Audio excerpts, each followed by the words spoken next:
ঈদের দিন আসলে আপনি আপনার ওয়াইফকে মাস্ট একটা বিগ অ্যামাউন্টে সালামি দিবেন। অনেক স্বামী আছে দেখবেন সবার বেলায় তার পকেট ভর্তি টাকা বের হয়, আর বইয়ের বেলা আসলে স্বামী হারকিপটা হয়ে যায়। স্বামী আছে না নাই? আমার মনে হয় যেই স্বামী তার বউকে ঈদের দিন সালামি দিতে পারে না তার মতো ফকিন্নি আর কেউ হতে পারে না, ঠিক কিনা বলেন? অনেক স্বামী আছে দেখবেন 200 টাকা 500 টাকা সালামি দেয়।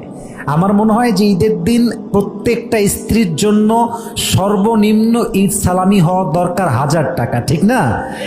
এখন আপনার স্বামীর যদি সামর্থ্য থাকে অবশ্যই স্বামীর উচিত তার ওয়াইফকে এটা বলা যে জান তোমার কতটুকু ঈদ সালামি লাগবে আমাকে জাস্ট সংখ্যা বলো।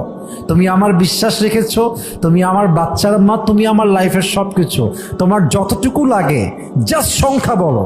তোমার যা লাগবে আমার সামর্থ্য অনুযায়ী আমি অবশ্যই দেওয়ার চেষ্টা করব, ঠিক কিনা বলেন?